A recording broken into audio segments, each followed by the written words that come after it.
हरे कृष्णा कृष्णा कृष्णा हरे हरे, हरे राम राम राम हरे हरे। श्रील प्रभुपाद वेद की वास्तविक व्याख्या किए हैं। वेद को समझना, वेद को जानना, वेद का अर्थ क्या है, वेद पढ़ने का लक्ष्य क्या है, ये सभी श्रील प्रभुपाद इसको माध्यम से सारी दुनिया को सिखाया। नहीं तो तथाकथित साधु के नाम पर वेद के ऊपर व्याख्या करते हुए लोगों को बहुत भ्रम में डाल के रखे। वो वेद के अर्थ उन्होंने 4 किताब बना देने से बोलते थे ये वेद हो गया। 4 पुस्तक वेद नहीं हो जाता, 4 पुस्तक बना देना ये वेद हो गया। भगवान भगवत गीता में कह रहे, अपने श्रीमुख में कह रहे, वेदे स सर्वे रहमेद्यो वेद्यो वेदांत कुतो वेद विदेव चाहम। इसका अर्थ है वेद का प्रणेता मैं हूँ, वेद का ज्ञानता मैं हूँ, अब वेद पढ़ने का लक्ष्य हूँ मैं हूँ।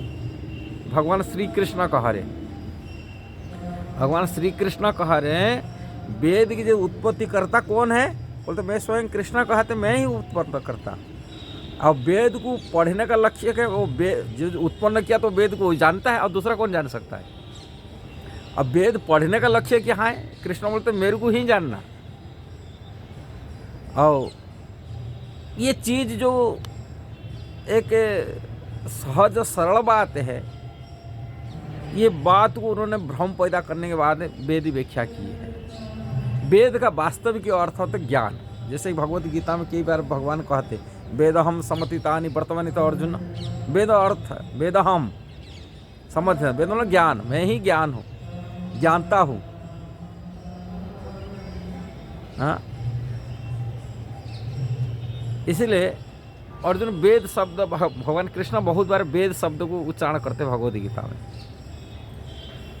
जो भी संसार में ज्ञान है उसको ही वेद कहा जाता है। वेद कोई वेद से बाहर कोई चीज़ ज्ञान नहीं है, अलग नहीं है। वेद के अंतर्गत सब कुछ है।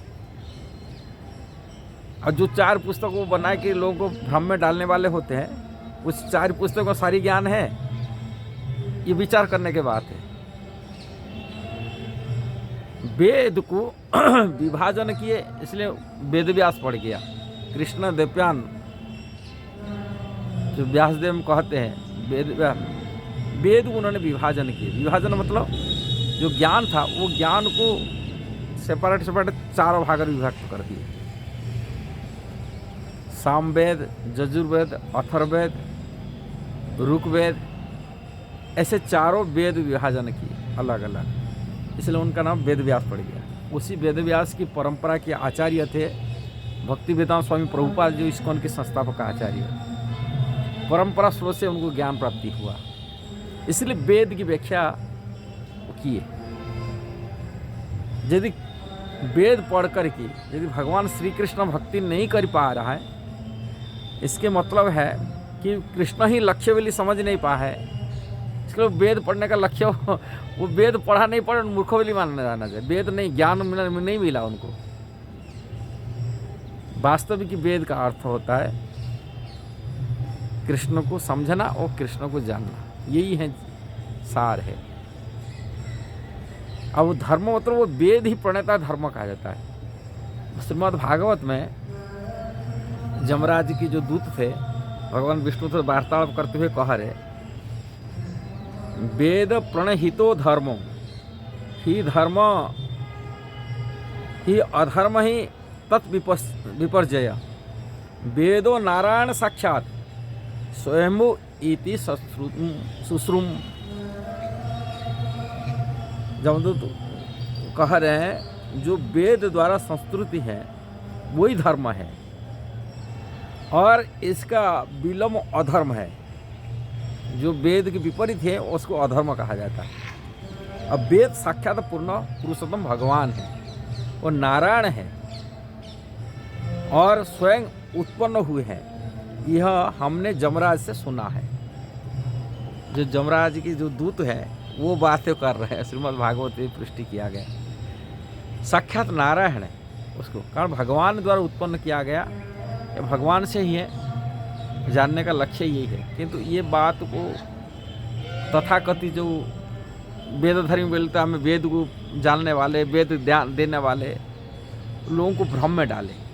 किंतु श्रील प्रभुपाद इस्कॉन के द्वारा सारी दुनिया को वेद को समझाए, वेद का अर्थ समझाए, अब वेद का लक्ष्य भी समझाया। इसलिए इस्कॉन के एकमात्र ही वेद की समझने वाला है और समझाने वाला भी है, लक्ष्य स्थिर करने वाला है। यदि कोई इस्कॉन में जुड़ जाता है तो वास्तव में वो वेद को जान लेता है। इस्कॉन में जुड़ जाता हो, वेद के लक्ष्य को समझ जाता, भगवान श्री कृष्ण ही लक्ष्य है। वेद का लक्ष्य होता है कृष्ण की भजन करना है, वेद का लक्ष्य है कृष्ण भक्ति में करना है। ये सभी वेद के लक्ष्य है। आप वेद शास्त्र में कई बार सुने होंगे, विशेषकर मैं देखा हूँ इन लोग के आरएसएस वाले की जो स्कूल है सरस्वती विद्या मंदिर में लिखते हैं, वो विद्या है जिसको जो मुक्ति जो मुक्त है, माने वो विद्या होता है, माने वो वेद होता है जो मुक्ति का द्वार होता है। मुक्ति का अर्थ क्या है? श्रीमद् भागवत में मुक्ति हेतु परतो अन्यथा स्वरूपेण अवस्थित, अपनी स्वरूप में जीवात्मा अपनी स्वरूप में अवस्थान करना है, वही वास्तविक की मुक्ति है। अब वेद पढ़ने के ज्ञान ग्रहण करना अर्थ होता है अपनी जीवात्मा अपनी स्वरूपगत को अनुभव करे, स्वरूप ज्ञान प्राप्ति करे। और स्वरूप क्या है जीव का? वास्तविक जीव का स्वरूप है कृष्ण का नित्य दास, कहीं नित्य अंश है, तो कृष्ण का अंश होने के नाते और कृष्ण का सेवक है। भगवत गीता में ये बात भगवान श्री कृष्ण का है, ममई अंश जीवलोक जीवभूत सनातन, मेरी अंश है जीवात्मा, मेरा अंश होने के नाते उनकी अंश होने से पूर्ण भगवान की सेवा करना उसका धर्म होता है। जैसे कोई पार्ट होता है, गाड़ी का पार्ट छोटा सा बोल्ट होता है, वो गाड़ी की बोल्ट होता है, वो गाड़ी के सेवा में लगना चाहिए, और उस गाड़ी के सेवा में लगता तो उसका कीमत है, वैल्यू है अपनी स्वरूप में। और वही बोल्ट जब गाड़ी से निकल जाए उसको कोई कीमत नहीं होता, वैल्यूलेस हो जाता है। ऐसे जीवात्मा जो कृष्ण के साथ जुड़ी है कि रहता है और कृष्ण के सेवा में लगता है, उसका वैल्यू रहता है। और जब वो जीवात्मा कृष्ण से अलग हो जाता है उसका कोई वैल्यूलेस होता है, उसका कोई कीमत नहीं होता है। यही बात है, ये बात साधारण बात है। इसलिए ये वेद पढ़ने का लक्ष्य कृष्ण को समझना और कृष्ण भक्ति करना। और यदि ये जी चीज़ नहीं है, वो ऊपर से भूसा कुटने वाला जो ज्ञान प्राप्ति करते हैं, भूसा कुटने को चावल नहीं मिलता है, ऐसा ही अनर्थ को अनर्थ करके बात बताए कि लोगों को भ्रम में डाले। इसलिए बुद्धिमान लोगों को समझना चाहिए वेद की वास्तविक अर्थ कृष्ण को जानना है, यही लक्ष्य रख करके। यही बात कृष्ण कहा है, गति भरता प्रभु साकी शरण, मैं हूँ गति हूँ, मैं ही लक्ष्य हूँ, मत नान्यत पर किंचित दस्ते धनंजय, मेरा से बढ़कर परम सत्य कुछ नहीं है, मैं ही परम सत्य है। कृष्ण भगवान कई बार गीता में ये बात होते हैं। अर्जुन ये बात को समर्थन देते हुए कहते हैं, आप ही परम ब्रह्म परम धाम पवित्र परम भगवान, आप ही परम ब्रह्म हैं, परम सत्य है।